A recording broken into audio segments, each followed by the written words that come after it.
What's happening, people? This is the Solar Kid, and this is the Other Side of the Sun podcast. And we have Chanti.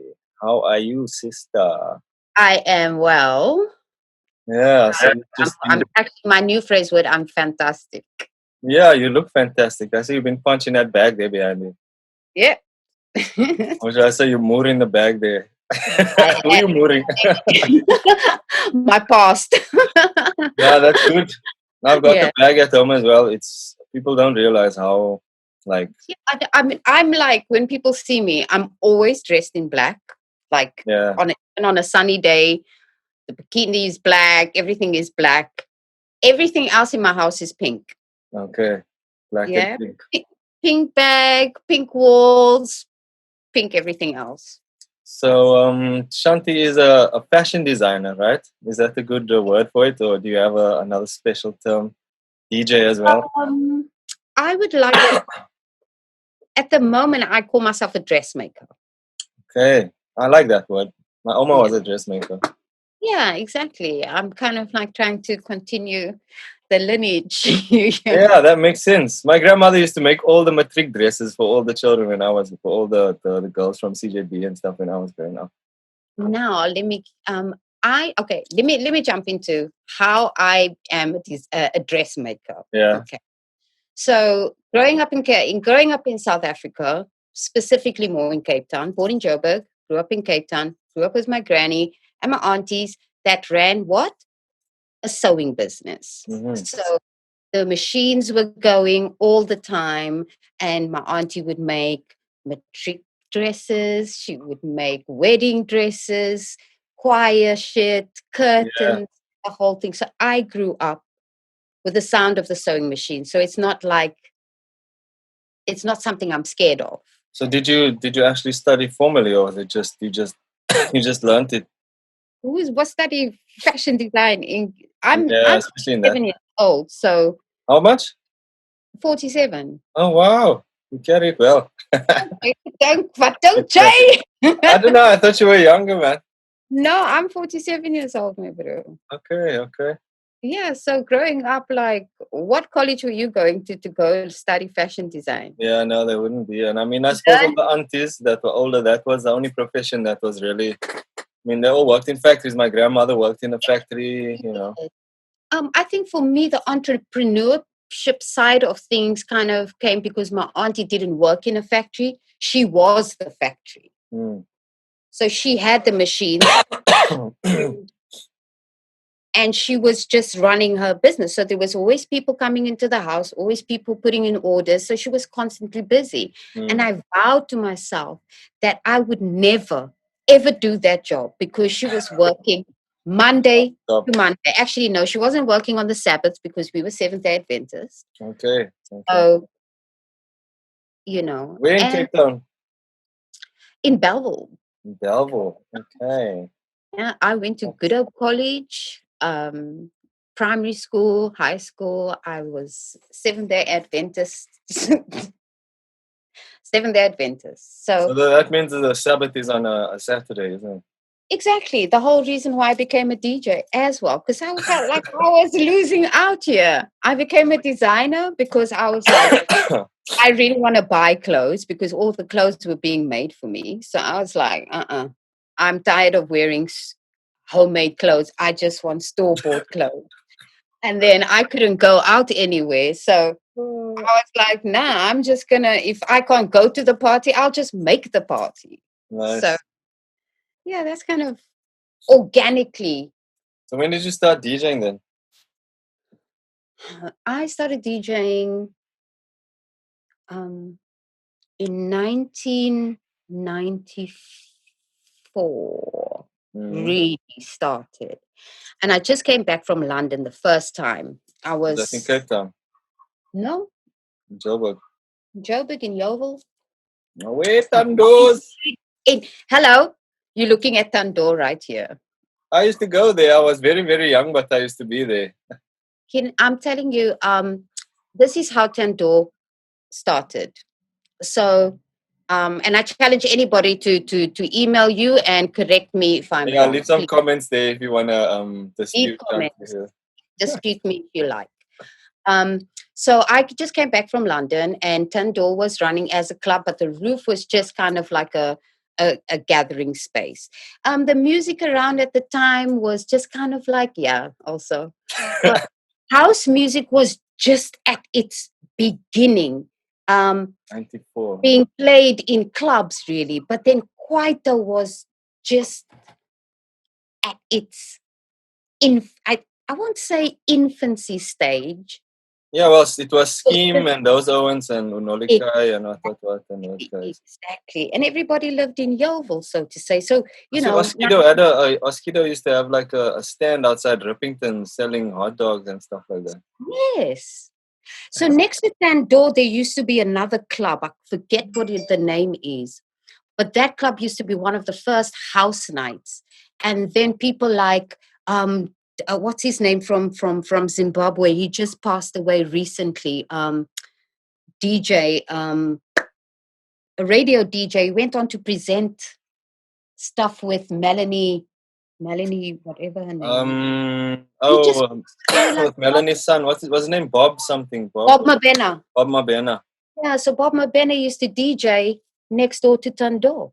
That was one of the first nights. But then Kwaito came, and then, but with Tandor was, I came back from London. I had met these amazing people like the Roots, loads of people, and they were sending me music. I had like the Erica Badu's, the D'Angelo's, the everything.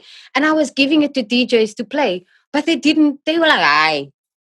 I always tell people the hip hop scene was really, really small. Like I used to be involved with guys from the Market Theatre, but we were like a small group of hip hop kids. So I was like, nah, something's got to give. These guys don't want to play it, I'll play it. And because I had been exposed to the club life in London, I was like, wow, music. It was like I had everywhere. A vat of music. I had, soul. I had information. And so I just started playing the music that I was listening to in London. Maybe that's why. Did you used to play on a Sunday, like early evening to late evening? Yep. I used to that's why Mr. C and Rizzo, that's why we used to go, because of the music, because we all were into like, the ones that used to that was me. Apples and pineapples and what. Yep, that was me, DJ. And I used to run the Friday night, the Thursday night, and Thursday night we decided, I was like, guys, make Thursday night reggae night only. Trust me, it's going to work. Trust me. Boom. Thursday night, it's still going to this day with Appleseed. Ask them. Ask with Appleseed and what's his name? Admiral. Ask them. I used to go to that one as well, I remember. Ask them, who started your night, Thursday night at Tandor? Ask them.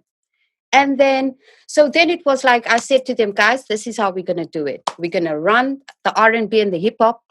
Early evening, we're going to get all the girls sexy, get all the girls dancing. And I got all my friends. I said, put the tabs on me, because if the girls are dancing, and the boys are trying to dance with the girls, buying drinks, it's a vibe. Boom. Right. And it also happened. It was also cool because it was 94. Everything was amazing. Everyone was just wanting to It was a great energy in the air. So it was fantastic to be able to just boom. Yeah, I was a lighty, man. I was 13 there up in the club there. Just I don't know what I was doing there. And then I decided to have an open mic night on Fridays. And I would play instrumentals. Nice. And so people like Snaz, Crooked, all these boys would come. And Tabs, Crooked, Snaz. Yeah. And I would know who was freestyling and who was not, because I was there every week. Ishmael from Scheme was my MC. Okay. So like Admiral was Appleseed's, or Appleseed was Admiral's MC. Ishmael from Scheme was my MC. So listen, man, I take full claim for Tandor. Let them come and take That was a spot, man. That was like, we used to go on the Thursday night, we used to go on the Sunday night. I don't know how, but like me, I was a naughty lighty, so I was not just there involved. And then on Sundays as well was the jazz and the music. I could play whatever I wanted to, but also pool, snooker on the rooftop. Yeah, I remember that. Yeah, we had tournaments going and we had a whole clique of really cool people that could play. But actually, I've got some photos as well from the rooftop. And the thing about the thing I remember and enjoy the most about like Rocky Street was it was so multicultural. Oh, yeah. And like in terms of like Africans and like South Africans and international People white from black. all over the world. Mm, Rocky Street was amazing. There was not only was there Tandor, there was a place called the Politburo. There was a night called Monday Blues that was amazing. Um, there was also this place called the Parrot or Le Paris something, but mm. it was hidden away, just literally behind Rocky Street. Yeah, it was such a cool time in Joburg at that time, and we Yeah. won the Africa World Cup. The Africa Yes, that World Cup, was the Africa Africa Cup. Cup. Yeah. That was Yeah. 96. But I remember Brenda Fassie getting down in the streets there in Rocky Street. Listen, I have an iconic night of Brenda Fassie and Lebo Matosa on an open mic trying to outsing each other. And for me, it was like, where's Instagram when you need it? Because Yeah, if you no. had a camera to capture the most amazing moments, yeah, Rocky Don't you Street, think that's what made it special about back then as well, though? I guess. absolutely. I absolutely think so. 100% agree. So, It was so such then, so you basically only lived in Joburg when you came back from London, or you did primary school and high school in um, Cape Town. no, I would say I lived in Joburg for about from 15 to say 18. Okay. Um, and then I went traveling Mm. for 2 years. And when I left South Africa first, I actually went to Zimbabwe. Mm. Yeah, I went to Joburg Park and I took a taxi. Joburg Park. Yep, when Joburg Park was Joburg Park. Have you seen Yeah, when Joburg there was still a Park? park. Yo, it's a different place. But Joburg Park, you could catch a taxi to Zimbabwe, Shit. and I did, and I ended up taking a taxi to Zimbabwe, hitchhiking through Zimbabwe. People thought I was mad. You were a lone ranger. Yeah, and then I ended up in Mozambique as well, and they were like, "What's so? Don't you know the people are fighting?" Yeah, I'm like, "Oops, I didn't get the memo." But while I'm here, That's the thing about Aquarians, eh? Don't need exactly. nobody. You just do your thing. Air, you can't contain it. Yeah, Even if no. you think you've got air in a glass, it's the glass is still full of air. Yeah, no. Definitely. I'm exactly the same. I don't need nobody to tell me. I'm here, ahoy, Oh, on my no. ones. That was never my sort of thing. I was like, why am I waiting for people to? No, we don't wait for people. Mm-mm. Yeah, man. So tell us a bit about London and the fashion industry and your take on things. You've done quite a lot, I've heard. I'll let you tell me. Yeah, I have. Is the sun okay? Yeah, it's Is this fine. okay? Looks cool. Um, so how did it start for me? It's kind of very just. I guess it's the Aquarian in me. Um, but I was married and then I wasn't. Okay. Let's just put that there. And Yeah. then so I moved from where I was living in West London, and then I moved to East London. And I found a place, and I was working. I was working at what's that place called? On Brick Lane. On Bricklane, not Spitalfield, though. No. On Spital- Oh, that wasn't there, actually. Yeah. I was the door lady at this club. I can't remember the name, but my friend's husband owned it, so she organized me this job, and I was the door lady. So anyway, I'm there on the door lady, and then it was a very hot summer, and I decided to make myself a little dress, but literally only because being Aquarian, I don't want what other people have. Why are you like that? I You don't always want to be different. Always. I'm like already, in my mind, I'm like already 7 years ahead. So, and so so anyway, I made myself this dress And on the way to work, so many girls stopped me. Several girls tried to buy the dress off my body. They Wow. actually offered to go into shops and buy me an alternative so they could leave with my dress.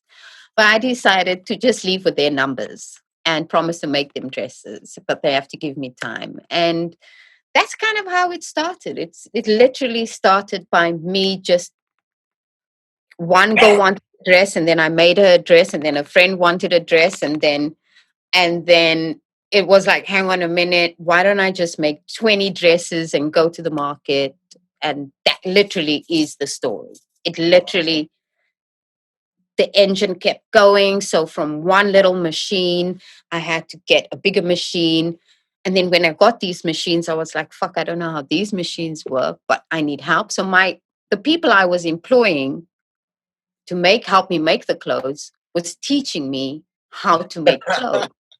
So there I am. That's the born hustler. That's the Josie.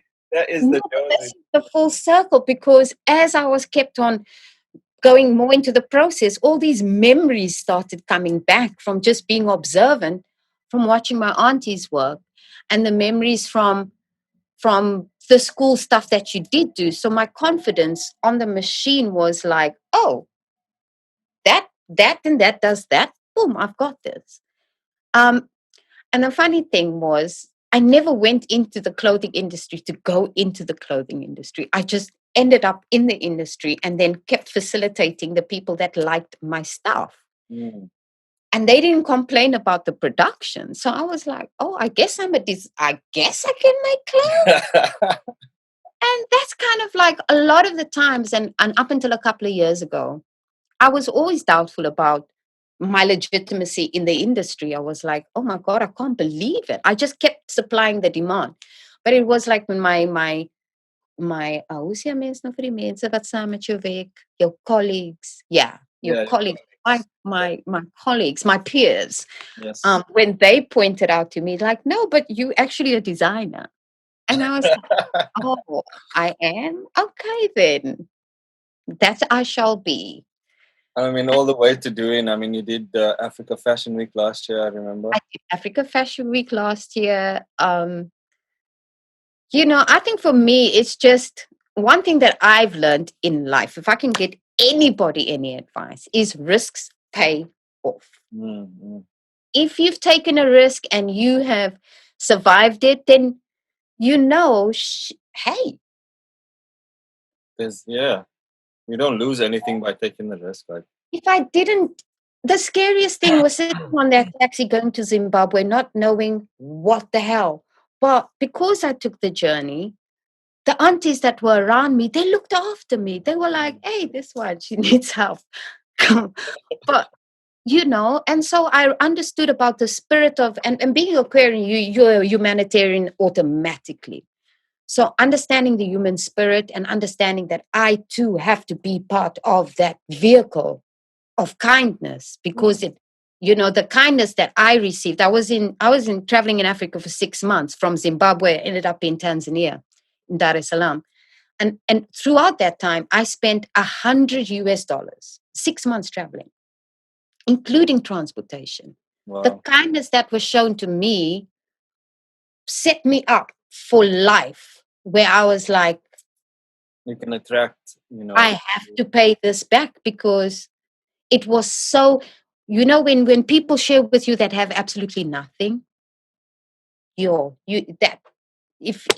that doesn't humble you, then, or just set you. No, I completely understand. Literally, I learned exactly the same way from friends of mine in Soweto and whatever. And like, obviously me, I come from Highbuck, Bosmont and whatever, selfish in this, but going with people to places. I was born in Coronation Hospital. Okay. And grew up on Peerboom Street, right opposite CJB, from 1 to 6 years old. Yeah. So as far as I'm concerned, I'm from Joburg. And I'm from Bosmont. As an Aquarian, you were a child of the universe, just like me, man. Absolutely. Children of the universe. Absolutely, 100. I'm just saying, like, when I used to go to my friend's house now, like, we used to go to White City, and this bra go to his granny's house, and then the auntie comes and puts a sticky pop and a piece of chicken there, no sauce, no nothing. For me, I'm checking like, yo.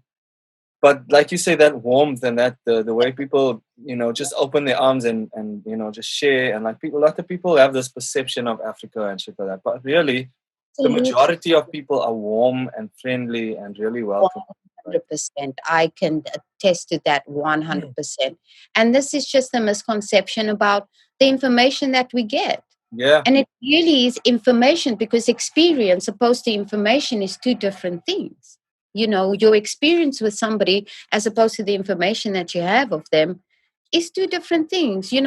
I can tell you, nah, don't mess with him because he's blah, blah, blah, blah, blah. And then you meet the person, completely different Yeah, story. no, it's true. And you see, living in the West here, the pictures that we get on TV and whatever, it's always a starving child or bloody gorilla, or people fighting and this and that and all this cock and And it was also based on what you just said. It was extremely important for me to carry on in the fabric, and the fabrics I was using had to represent where I was coming from. And although there wasn't something very particular to South Africa that we could say, Shisheshwe is significant to one part of the country. But I wanted to represent the perception that people had of Africa, especially the way white women would look at these fabrics. And it takes me to the history of African print, where it was a Dutch-made fabric for the African market. However, the Dutch women didn't migrate to the fabrics as much as the African women did. So they kind of hijacked the fabrics from the Dutch. And the fabric itself is called Dutch wax. So made by Flisco's. The company started it. The animal print stuff that people like to wear, basically. Yes, so that's kind of like the animal prints. Again, who is the manufacturer? Where does the fabric come from? So to make it, for me, I had to use the print and then present it in a way that really would paint a different picture about Africa. So I made the dresses more contemporary, more accessible to everybody, because first the aunties were just with the big sleeves. Oh my God. Yeah. But I actually wanted to ask you, because obviously I've noticed that your designs have a lot of West African and Central African influence. And for someone who's from South Africa, for me, especially being colored or bushy or whatever, like people never had a perception of Africa from outside of South Africa. So obviously it shows that you understand and that you've traveled, or you have a big, understanding of the diaspora and feel a part of that diaspora. You know what I mean? Yeah. I also felt like the best way to represent my community, or to let people know what's going on in South Africa from all aspects, was to keep the business here.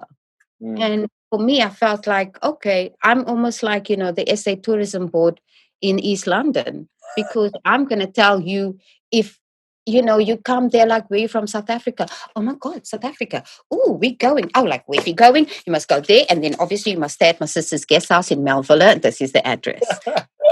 Sanjay. So I'm obviously like, trying to promote the culture and promote the perception, and I always say to, especially Black people, when they go, oh, you know what, Africa, I say, hey, every time I go home, the plane is full of white people, and they're not scared to go to Africa. So why is everybody else scared to go to Africa? And you're from there, bro. True. It's true. Like, what are they doing? Like, especially living in London, for me, when I first came here, it's weird that I actually was introduced more to African culture. Like, I spent time with a West African drummer who was one of the first people to bring like djembes, Baba Ade, and going around with him and spending time with him. And I learned to play djembe and stuff like that over here.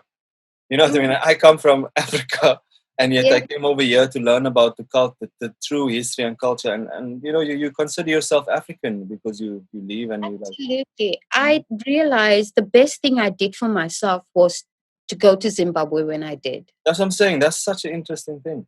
Yeah, and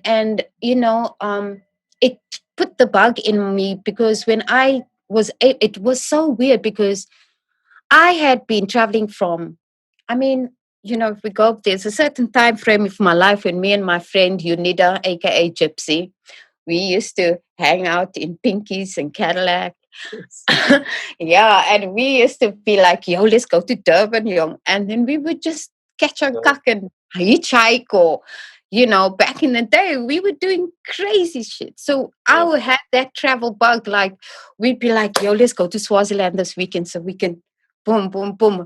Guys, so for me, from early age, I needed to travel. I needed to see. And when I stepped into Zimbabwe, I realized I live in Africa. Yeah. I'm African. That was when the penny dropped for me, because from that time to living in South Africa, growing up, my first thing, I was a colored girl from Bosmont and Cape Town. But now I'm an African. A small mentality to have, like, and that's what I'm saying. People don't see beyond our borders, and that's why there's the xenophobia shit going down. Exactly. It was only when I realized, like, this is Africa, how big it is, how vast it is, how different it is, how important it is for me to engage with everybody and not to be biased. So I couldn't. I was like, no, now you need to practice to be a real Aquarian, humanitarian. And when it comes to the whole xenophobia that we have, really, it's just the fear of the unknown, and it's a lot of people that they're just scared. And again, you know what? Let me leave that xenophobic conversation alone for a second. No, well, let's go in. What do you want to say? I mean,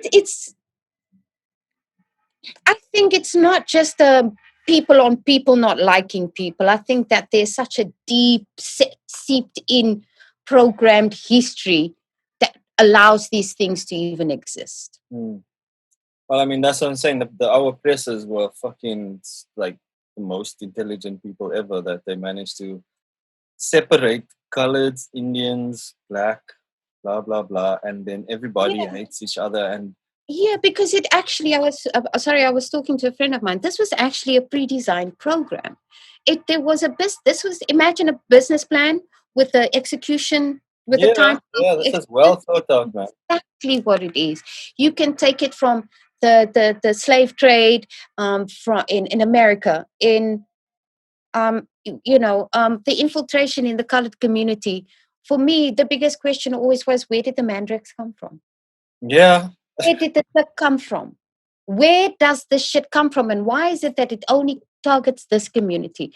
So we keep you guys in a low vibrational state, so you don't actually use your minds. You don't come together, because that's what communities does. We band together, we work together, we help each other. But what we do, we're going to put you in a low vibrational state, play you up against each other. We're going to make sure we give you guys this and we don't give you guys that. So one group ends up despising the other group, and so we keep the friction amongst you guys, so you keep the attention of us. And we just keep making the money and growing our families. Just out here, building our houses while you're scrambling. Our kids, passing it down to our children. Exactly. And so we keep implementing this system, and we tell our kids, and it's not even like the kids are growing up with a racist bone in their body.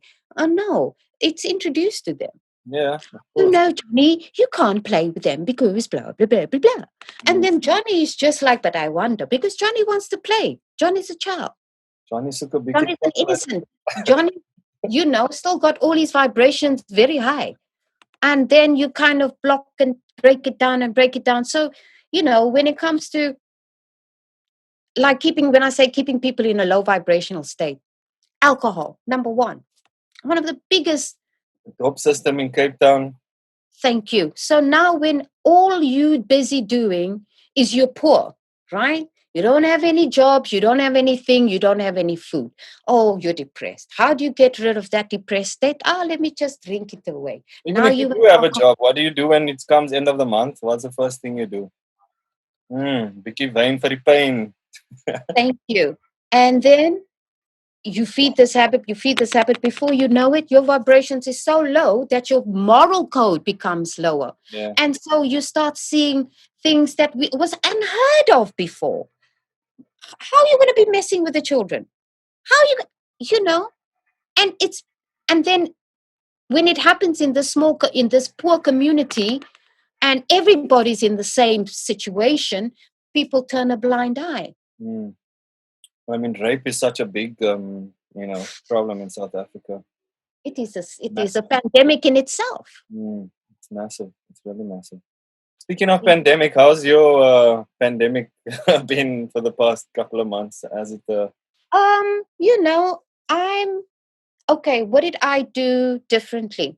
I realized for me that I was so busy that I wasn't making time for myself, and I think a lot of people realize that. Mm, I was feeding the engine of my business constantly. So there wasn't any time for myself. And if I did make time, that holiday that you have for 2 weeks, mhm. that's enough. That's a rest. That's Yeah. not a vacation. You're resting. Yeah. Well, tell me, when you have kids, you don't even get the rest on those 2 weeks. You're lucky. That's now I have lots of kids. I make them clothes. I have to keep them dressed all the time. I have to make sure they look good for their graduations and all. So I've got kids. Mm. Okay. But um no, I just I've already been, the last 2 years I really got more active. I wanted more stamina. Um and I also realized, because I was just eating rubbish and then I'd be overweight and then I'd feel a certain way. And once I started exercising, I was like, yo, I feel good. But it was mentally, the physical, whatever you want to call it. I'm Yeah.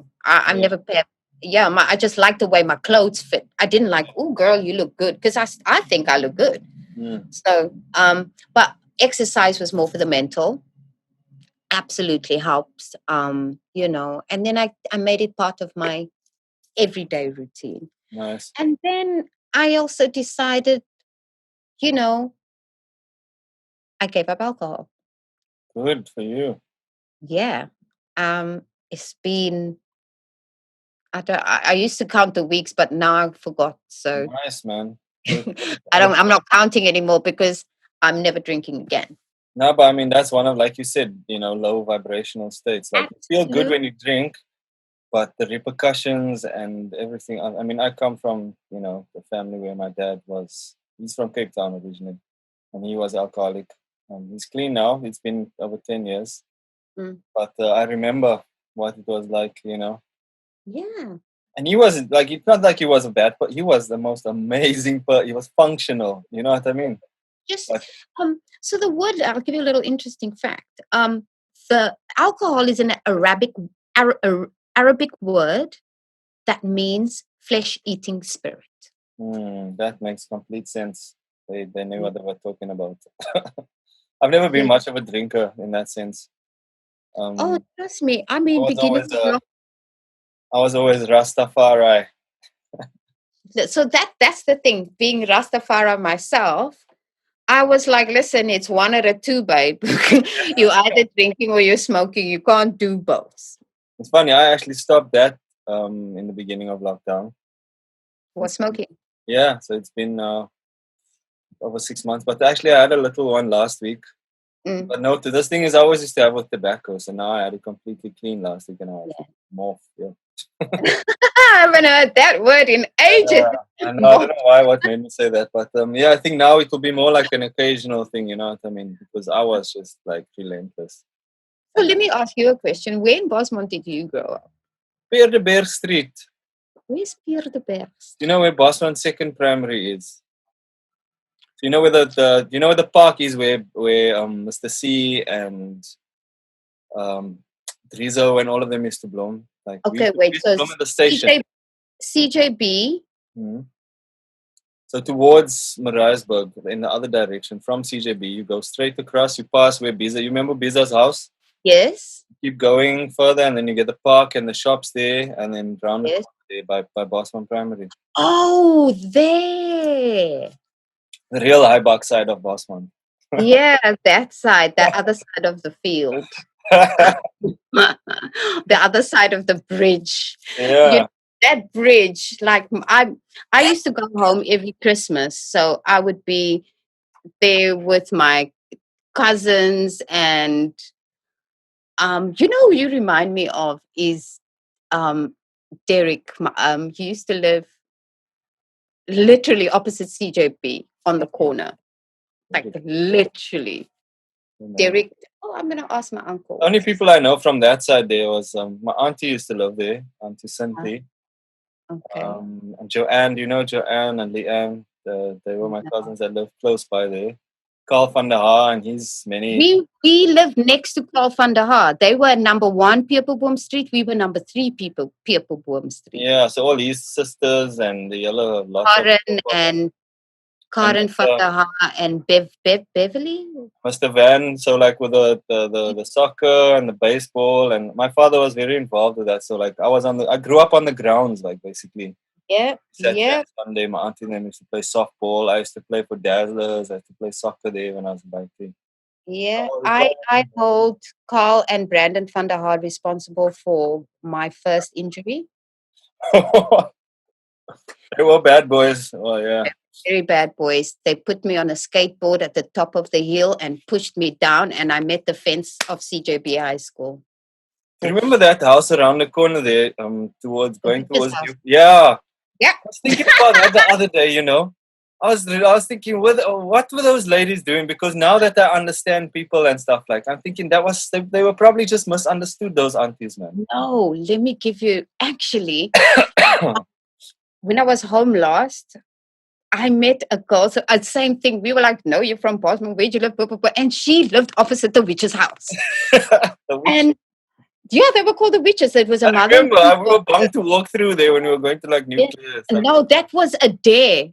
I dared to run through the because there was no fence, so you could go over. There was no fence, and you could jump over, and then you would be in that other field where there was that canal thing, and then you go up La Fiesta.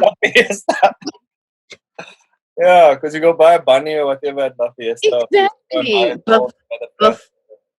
Buff. Yeah, that's what we used to call it. We're making buff. Yeah. Yeah, so the witches here. The witches is a mother and 2 daughters. She was a school teacher. But hulle was met die lyntjie getik. But yeah, they somewhat just, I think their father died, and then they just neglected themselves. Yeah, because remember they always had like orange hair, like they looked a bit weird. And because they didn't have the lights, most they did have candles, most. So when they would put on makeup, but hulle mos nou nie gister se makeup afgevee nie, because hulle het mos nie water gehad. Okay. Yeah, they looked weird and stuff, man. I was freaked out by that shit. On the, as they would say, maybe now on the spectrum. Yeah, probably. So you remember now when it was like Guy Fawkes, and then everyone is smearing each other and stuff. So we used to go all the way up to there, but then the Owens from Nuclear used to come to want to smear us now from Bosman, and then that's the crossway point at the witch's house there. And then you run. Oh, and I used to, growing up for me, my fond, like honestly, growing up in Bosman, like my summer holidays were amazing. I'll remember summer was. I remember. I'll never forget. We used to go to what's that? Do you remember? Okay. So when you crossed into Nuclear, right? There used to be a cinema in Nuclear. Oh yes, yeah. I mean that was before mine. I remember like the remnants of that cinema, but I don't think I ever. Yeah. I remember like the building still being there for years. Yes. So yeah, that I went on a little memory lane to you. Are you talking about over like in the Kus side, more like on the Kus, like on the other side of the station, near to where the hospital is? Yeah, now I remember that. Yeah. But how weird is that now? So I come to London, and I've been here now since 2005, and then I'm working with this bra, and then you happen to be designing his clothes, and then you're from Bosmont. Isn't it? It is, because I don't really associate that much with many South Africans. I don't know about you over here. I mean, I've got a few South African friends. I have, do you know what? My best friends are South Africans. I can tell you.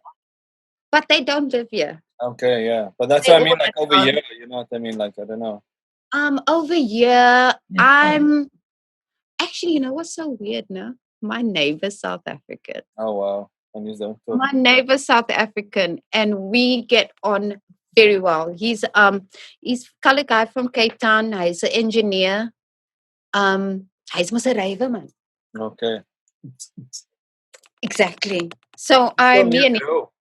hey, You're still based there near Grow in Hackney. yeah, I have my studio Also, opposite. that's opposite Grow. Yeah. Okay. So you actually So I actually live here. Here is my section, which I built myself. Thank you very much. DIY. nice. Yeah, I split this studio in two. I made a work section and I made a live section.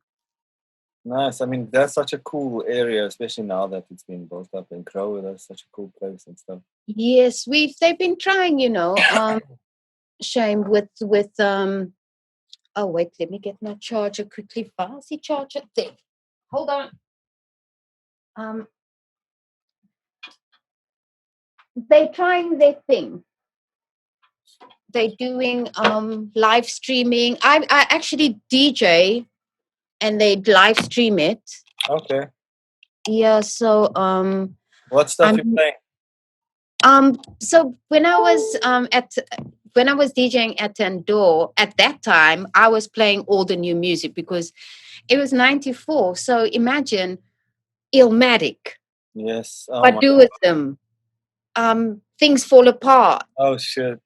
Redman, Keith Murray, Rough Riders. You see that was my shit, man. That was my Can you imagine now? Like that is all the music coming out. And so I would go DJ on I DJ on a Friday night. Came out that year as well.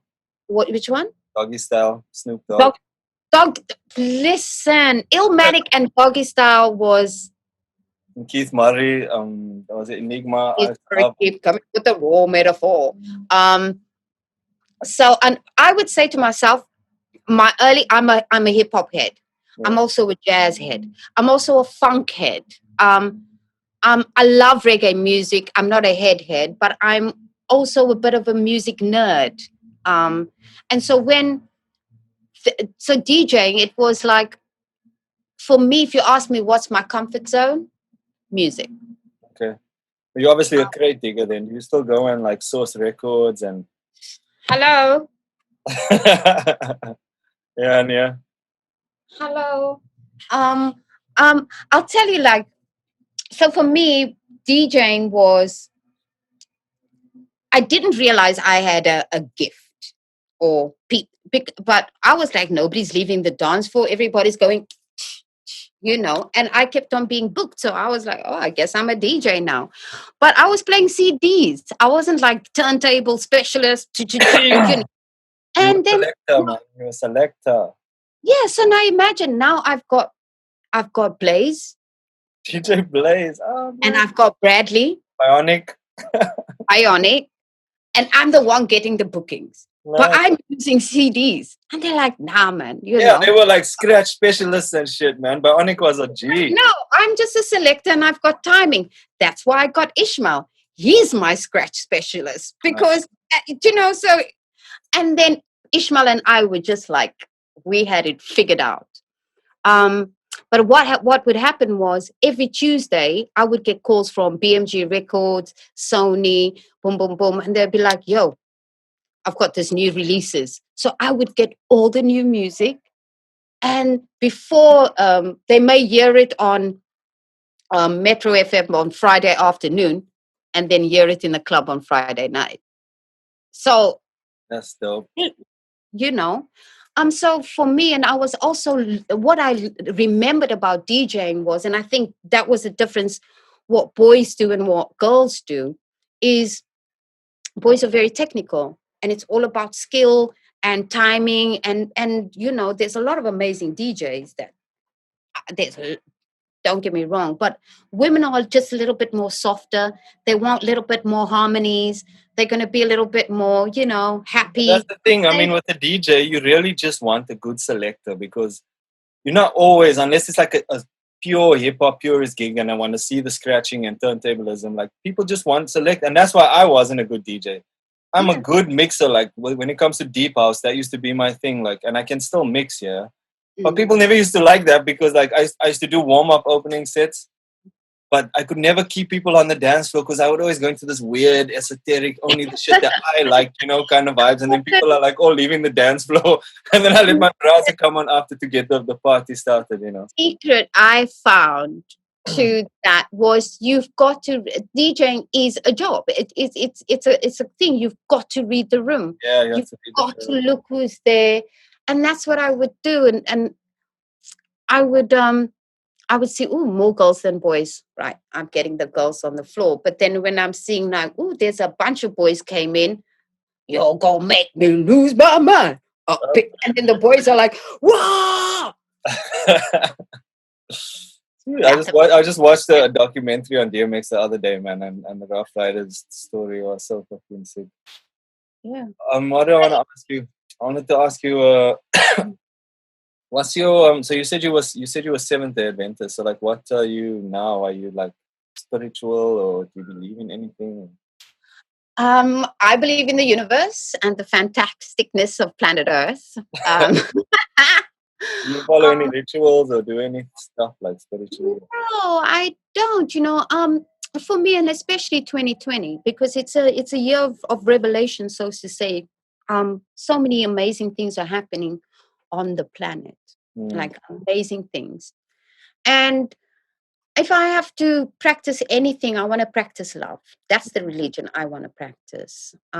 By being, just being nice to people, being cool, because I think a lot of people are already in this anxiety of 2020. So my job is to be like, hey, Yeah. Don't take it too seriously. Like, yo, like we hey, live in, like, you guess know. what? We all die one day. That's the key, because that's why those people are so, and they're so gescript, because if you haven't made peace with yourself and the fact that, yo, you live and you die, there's no way out of this motherfucker. Like, there's no way out alive here, yo. Like, you need to like really get to grips with the fact that you could go. You know, people want to just live forever, or like, I don't know. Tomorrow's promised to nobody. No. So why not make the time? Why don't make every day like, yo, let's get it. Let's do, but and I'm not saying that every day is like that, because it's a full moon today and anything could happen. But what do I practice? I think I'd like to think I practice love. I'd like to think I practice kindness.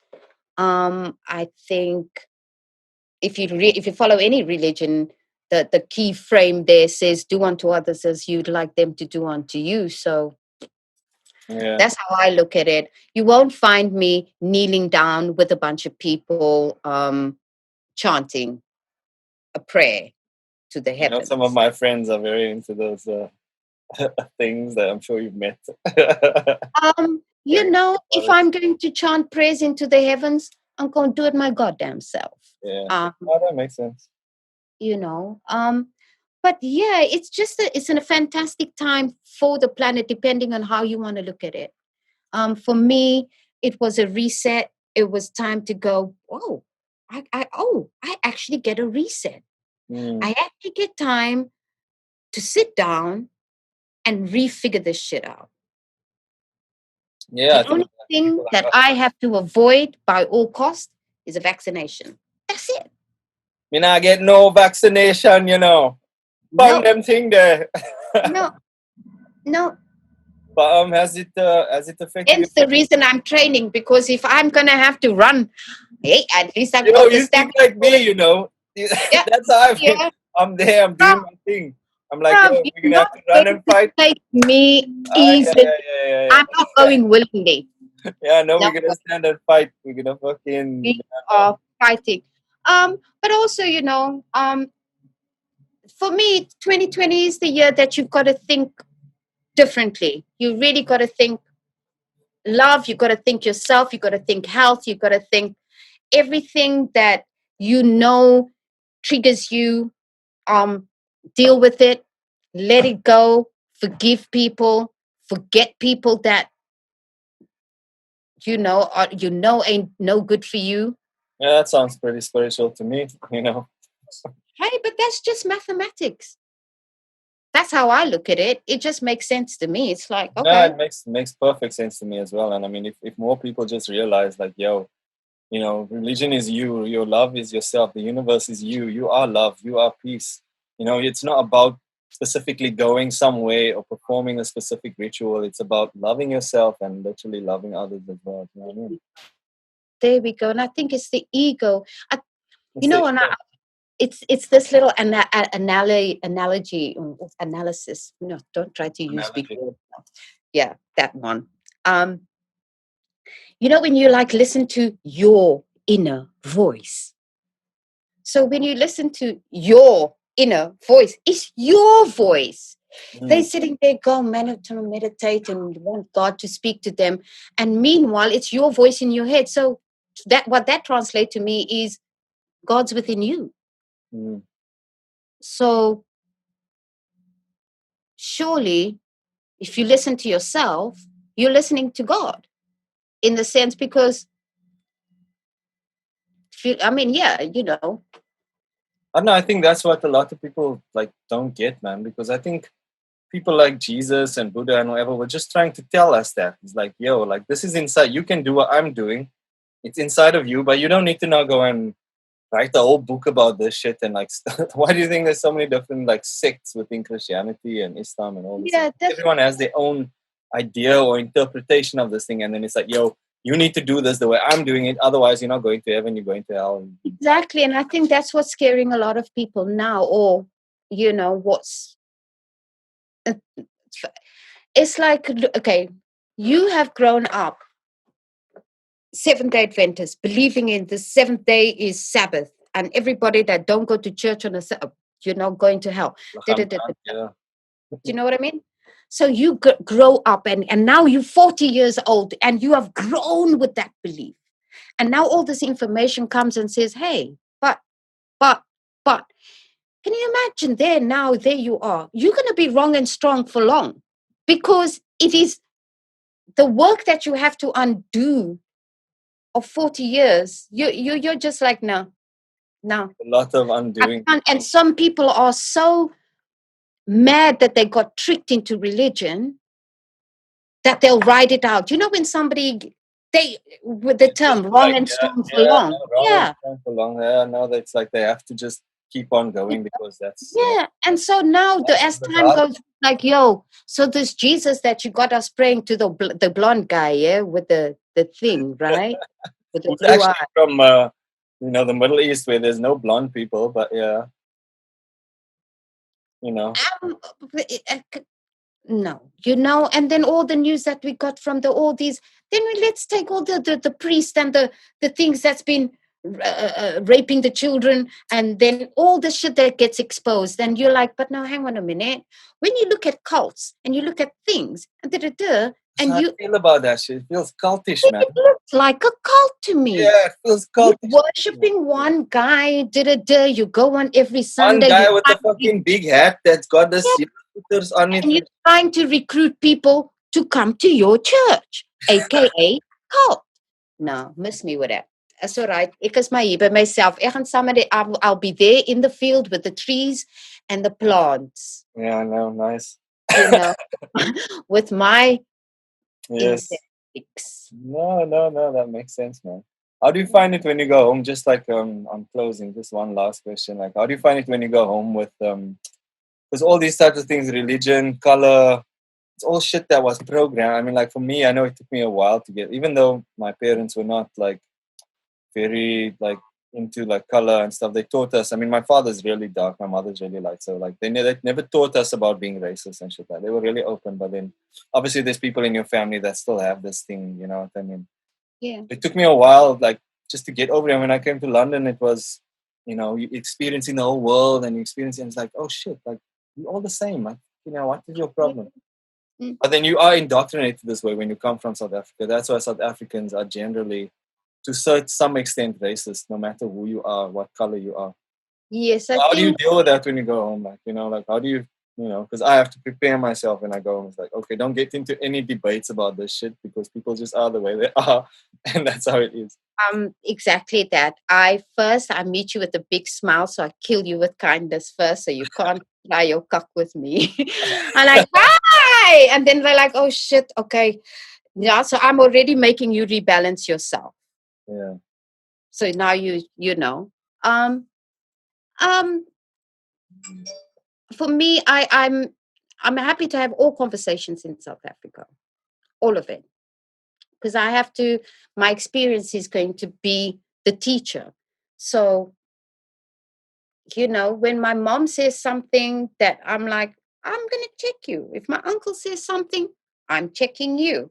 If you don't have information, well, I just go, but listen, obviously you didn't get this memo. Yeah, let me show you something. I try to avoid those conversations sometimes. They used to go in a lot. But no, man. Yeah. How often do you go? Do you go still quite often? Well, I was meant to go home this year to surprise my niece for her 21st birthday in April, but then guess what happened? Yes, yeah.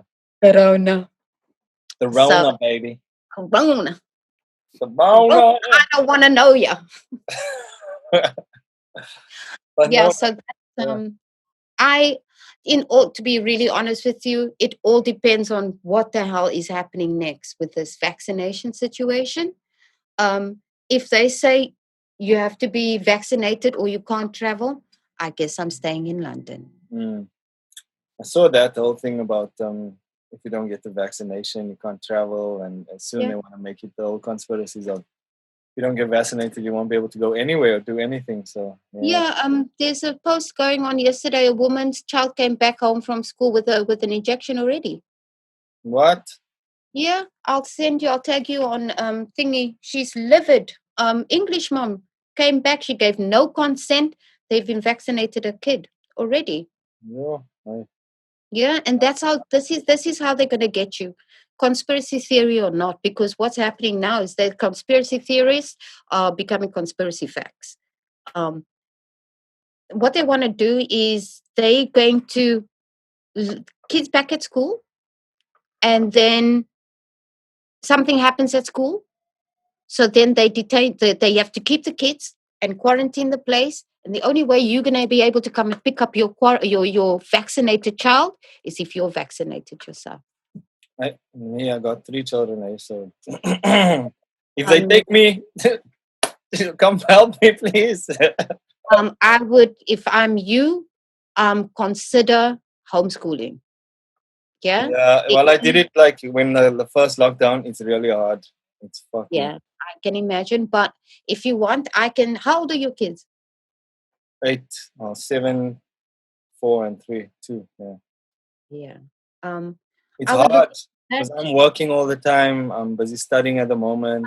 Either you just look into the information. You can definitely say you don't want it. You can write a letter. Make sure that you're completely protested, but you must also make sure that you tell the children that if that is presented to them, they must say no under any circumstances.